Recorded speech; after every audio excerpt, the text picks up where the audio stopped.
नमस्कार मित्रांनो, कथामृत मराठी या यूट्यूब चॅनलमध्ये तुम्हा सर्वांचं स्वागत आहे. गौरी म्हणजे मंगल कार्याचे प्रतीक, सौंदर्याचे, सामर्थ्याचे आणि स्त्री शक्तीचे रूप. महाराष्ट्रात गौरीचे आगमन हा आनंदाचा, उत्साहाचा आणि भक्तिभावाचा क्षण मानला जातो.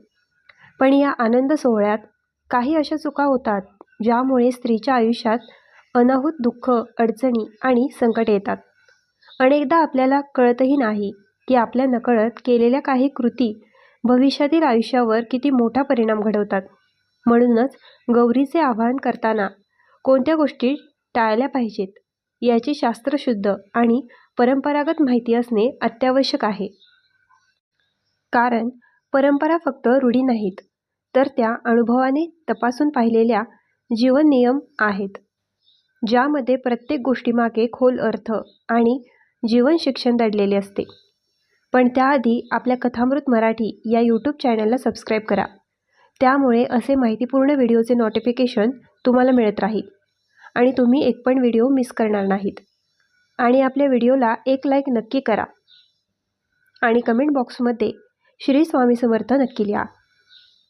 आज आपण बघूया की गौरी आवाहनाच्या काळात कोणत्या चुका स्त्रीने किंवा घरातील मंडळींनी करू नयेत, जेणेकरून त्या स्त्रीचे आयुष्य समृद्ध, आनंदी आणि सुरक्षित राहील.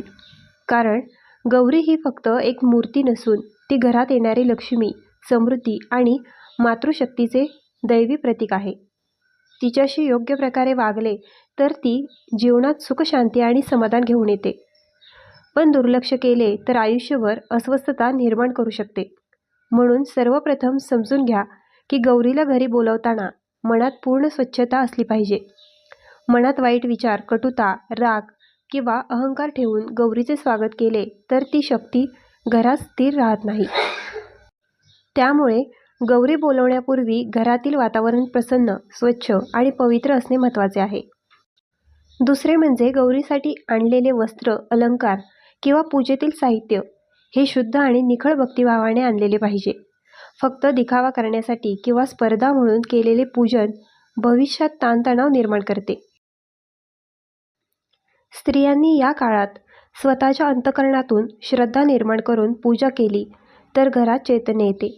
पण दुसरीकडे जर केवळ समाज दर्शनासाठी भपकेबाजपणा केला तर त्यानंतर जीवनात खोटेपणा आणि असमाधान वाढते. गौरीच्या मूर्तीवर तिच्या पूजेच्या वेळी अनवधानानेही उपहास, विनोद किंवा अशुद्ध शब्द उच्चारले तर तो घरातील स्त्रीच्या आयुष्याला फार मोठा अपायकारक ठरतो. कारण देवी ही स्त्री शक्तीचे मूर्तिमंत स्वरूप आहे. तिचा अपमान म्हणजे स्वतःच्या आयुष्यावर संकट आमंत्रित करणे होय. तसेच पूजेच्या दिवशी रागारागात बोलणे, भांडण करणे किंवा कटुता निर्माण करणे हे अत्यंत घातक आहे. घरातील महिलांनी विशेष काळजी घ्यावी की पूजा करताना मन पूर्ण शांत असावे. जर रागाने पूजा केली तर देवी प्रसन्न होत नाही. याशिवाय पूजेच्या वेळी चुकीचे मंत्र उच्चारले, घाईघाईत पूजा केली किंवा प्रथेमधील आवश्यक टप्पे वगळले तर त्याचा थेट परिणाम घरातील स्त्रीच्या आरोग्यावर आणि मनशांतीवर होतो. म्हणून कधीही पूजेच्या वेळी शॉर्टकट घेऊ नका. कारण शास्त्र सांगते की अपूर्ण पूजा म्हणजे अपूर्ण आयुष्य, जे स्त्रीच्या सुख समृद्धीला बाधा आणते. तसंच गौरीसाठी आणलेले नैवेद्य, फळे किंवा पदार्थ हे कधीही वाया जाऊ देऊ नयेत. जर भक्तिभावाने आणलेले अन्न वाया घालवले गेले तर ते दुर्भाग्य आणते. अन्न म्हणजे लक्ष्मी आणि लक्ष्मीचा अपमान म्हणजे दारिद्र्याचं आगमन. म्हणून प्रत्येकाने नीट लक्ष द्यावं की नैवेद्य आदराने आणि पवित्रतेनेच ग्रहण केला जाईल. गौरी आवाहनाच्या काळात स्त्रियांनी लक्षात ठेवावी अशी सर्वात महत्त्वाची गोष्ट म्हणजे स्वच्छता. कारण देवी जेव्हा घरात येते तेव्हा ती शुद्धतेसह येते. जर घर अस्वच्छ, अव्यवस्थित किंवा घाणेरडे असेल तर देवी प्रसन्न होत नाही. म्हणूनच आवर्जून लक्षात ठेवा की देवीच्या आगमनाच्या आधी घरातील प्रत्येक कोपरा स्वच्छ आणि सुगंधित असावा. विशेषतः पूजा होणारी जागा तर अगदी निर्मळ असलीच पाहिजे. कारण पूजेच्या जागेतील अस्वच्छता ही थेट देवीच्या नाराजीचे कारण ठरते. त्याचप्रमाणे गौरीची स्थापना केल्यानंतर त्या मूर्तीला किंवा कलशाला हलक्या फुलक्या पद्धतीने हाताळणे हेही वर्ज्य आहे. देवीच्या स्वरूपाशी खेळणे, मूर्तीला योग्य आधार न देणे किंवा पूजा संपण्याआधीच विसर्जनाबद्दल चर्चा करणे हे सर्व अयोग्य मानले जाते. कारण देवी ही दैवी ऊर्जा आहे. तिला पूर्ण आदराने आणि श्रद्धेने सांभाळणे आवश्यक आहे. दुसरी महत्त्वाची चूक जी अनेकदा नकळत होते ती म्हणजे महिलांनी पूजा करताना अलंकार, कपडे किंवा रूप सजावट यामध्ये स्पर्धा करणे. गौरी पूजेचा हेतू हा सजावट दाखवणे नसून देवीचे स्वागत करणे हा आहे. म्हणून स्वतःच्या ईर्ष्या, डावपेच किंवा स्पर्धा यामध्ये वेळ वाया घालवणे टाळावे. कारण यामध्ये घरातील महिलांच्या नातेसंबंधात कटुता निर्माण होते. देवीला दाखवलेला दिखावा तिच्या नजरेतून सुटत नाही. त्याचप्रमाणे गौरी पूजेच्या वेळी चुकीच्या प्रथा किंवा चुकीचे उपवास पद्धती पाळणे हेही टाळावे. कारण अनेकदा महिलांनी एकमेकींच्या सांगण्यावरून काही चुकीचे उपाय करतात आणि नंतर त्याचे नकारात्मक परिणाम आयुष्यभर भोगावे लागतात. म्हणून जे काही करायचे आहे ते केवळ शास्त्रात सांगितलेल्या नियमानुसार आणि आई वडील, आजी आजोबा किंवा अनुभवी वडीलधाऱ्यांच्या मार्गदर्शनाखालीच केले पाहिजे. आणखी एक गंभीर गोष्ट म्हणजे पूजेच्या काळात खोटे बोलणे किंवा बनावटपणा करणे. देवीसमोर केलेले खोटे कधीच लपून राहत नाही. विशेषतः घरातील स्त्री जर मनाने असत्य मार्ग स्वीकारत असेल तर तिच्या आयुष्यात शांती राहत नाही. त्यामुळे पूजेच्या काळात प्रत्येकाने सत्य, प्रामाणिकपणा आणि श्रद्धा या 3 गोष्टींना प्राधान्य दिले पाहिजे. याशिवाय पूजेच्या दरम्यान अनवधानानेही गौरीला रिकामे हात दाखवणे हे टाळावे.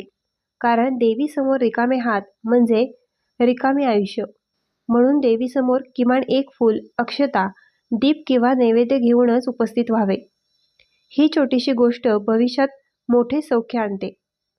आणखीन एक गोष्ट म्हणजे पूजेच्या काळात महिलांनी अपवित्र अवस्थेत पूजा टाळावी. कारण शास्त्र सांगते की अपवित्रता आणि पूजेचे कार्य हे एकत्र कधीच जुळत नाही. अन्यथा त्याचा परिणाम आयुष्यभर जाणवतो.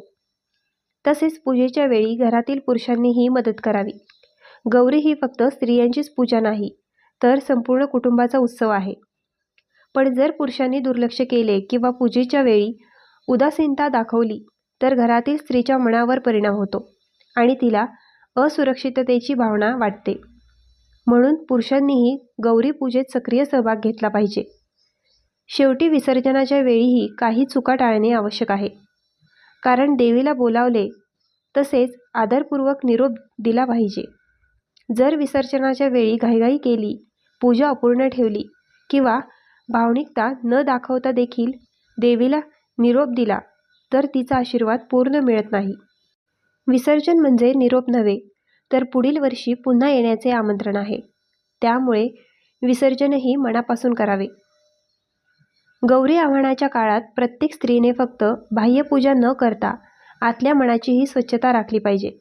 कारण देवी केवळ फूल, नैवेद्य किंवा आरतीमुळे प्रसन्न होत नाही तर ती भक्ताच्या अंतःकरणातील श्रद्धा आणि निर्मळतेमुळे प्रसन्न होते. म्हणूनच पहिला आणि अत्यंत महत्त्वाचा नियम म्हणजे पूजेच्या काळात मनात कुठलाही राग, मत्सर किंवा ईर्ष्या ठेवू नये. कारण या नकारात्मक भावना घराच्या वातावरणात उतरतात आणि देवीच्या ऊर्जेला ग्रहण करतात.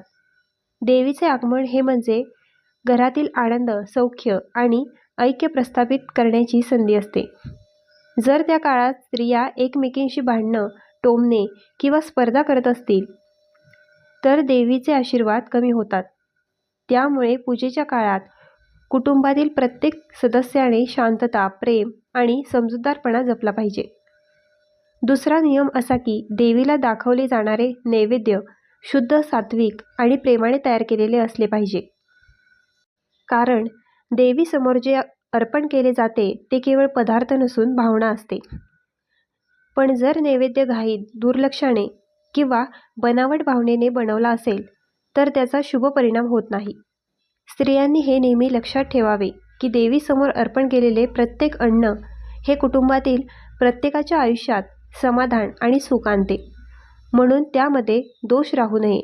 पूजेच्या काळात उग्र मसाले, कांदा, लसूण किंवा मांसाहार टाळावा, कारण हे सर्व पदार्थ देवीच्या पूजेसाठी अपवित्र मानले जातात. तिसरी महत्त्वाची सूचना म्हणजे पूजेच्या काळात स्त्रियांनी स्वतःचे मन, वाणी आणि वर्तन यावर नियंत्रण ठेवले पाहिजे, कारण देवी ही केवळ बाह्य स्वरूपाची न राहता ती स्वतः स्त्री शक्तीचे प्रतीक आहे. त्यामुळे स्त्री जर स्वतःच्या वर्तनात शुद्धता राखेल तर तिच्या माध्यमातून देवीचं तेज प्रकट होतं. पूजेच्या काळात खोटं बोलणं, चुगली करणं किंवा इतरांच्या उणीवा काढणं टाळावं, कारण यामुळे देवी अप्रसन्न होते आणि घरातील सौख्य कमी होतं. चौथा महत्त्वाचा नियम म्हणजे पूजेच्या काळात स्त्रियांनी सजावट किंवा आडंबरावर फार लक्ष केंद्रित करू नये, कारण देवीला सोपेपणा आणि शुद्धता प्रिय आहे. म्हणून भपकेबाज सजावट किंवा दुसऱ्यांना दाखवण्यासाठी केलेली व्यवस्था या पूजेत फोल ठरतात. त्याऐवजी साधेपणा, स्वच्छता आणि नैसर्गिक गोष्टींचा वापर केला तर देवी अधिक प्रसन्न होते. देवीसमोर मातीच्या किंवा धातूच्या वस्तूंची पूजा अधिक श्रेष्ठ मानली जाते. प्लास्टिक, कृत्रिम फुलं किंवा चकचकीत वस्तू वापरणं टाळावं. पाचवी गोष्ट म्हणजे पूजेच्या काळात कुटुंबातील स्त्रियांनी मनापासून आरती, स्तोत्र, मंत्र यांचा जप करावा, केवळ तोंडी म्हणून नव्हे तर भावनेतून, कारण मंत्रांमधील शक्ती ही श्रद्धेनेच जागृत होते. जर तोच मंत्र केवळ ओठांपुरता मर्यादित राहिला तर त्याचा परिणाम होत नाही. म्हणून प्रत्येक स्त्रीने आपल्या क्षमतेनुसार देवीच्या नावाचा जप करावा. अगदी एक ओवी जरी भावपूर्वक तरी ती देवीला प्रिय असते. सहावी महत्त्वाची सूचना म्हणजे गौरी पूजेत आर्थिक अडचण असली तरीही उधळपट्टी करू नये. देवीला पैशांचा दिखावा नको असतो. तिच्यासाठी खरी संपत्ती म्हणजे भक्ताची श्रद्धा. जर एखाद्या कुटुंबाने साधेपणाने पूजा केली पण त्यामागे मनापासूनचा भाव होता तर त्या घराला देवीकडून पूर्ण आशीर्वाद मिळतो. परंतु लाखो रुपये खर्च करून पूजा केली पण मन रिकामं ठेवलं तर त्याचा काही उपयोग होत नाही.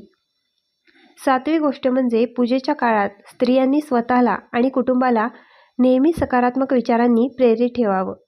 देवीला आळवणं म्हणजेच आपल्या जीवनात धैर्य, शक्ती आणि सौभाग्य आणणं होय.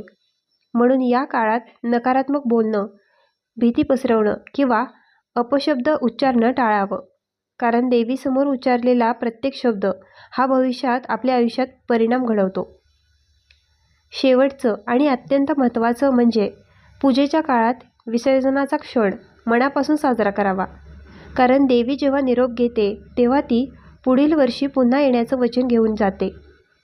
जर त्यावेळी घाई, अस्वस्थता किंवा दुर्लक्ष दाखवलं तर देवीचा निरोप अपूर्ण ठरतो. म्हणून विसर्जनाच्या वेळी स्त्रियांनी आनंदाने, गाण्यांनी आणि उत्साहाने देवीला निरोप द्यावा, कारण तो निरोप म्हणजे पुन्हा स्वागत करण्याचं आमंत्रण असतं.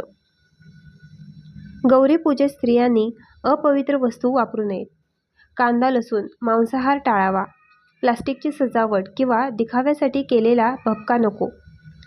पूजा करताना राग, ईर्ष्या, भांडणं, खोटं बोलणं, चुगली करणं टाळावी. अति खर्च, उधळपट्टी नको.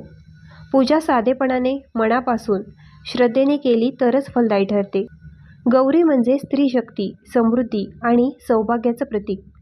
तिचं आवाहन म्हणजे घरात आनंद, ऐक्य आणि समाधान बोलावणं. देवीला सोपेपणा, शुद्धता आणि भावनेतून केलेली पूजा प्रिय आहे. विसर्जनाच्या वेळी आनंदाने, गाण्यांनी, उत्साहाने निरोप दिल्यास देवी पुढील वर्षी दुप्पट आशीर्वाद घेऊन परत येते. व्हिडिओ आवडला असेल तर व्हिडिओला लाईक करा आणि आपल्या लाडक्या चॅनलला सबस्क्राईब करायला विसरू नका. धन्यवाद. श्री स्वामी समर्थ.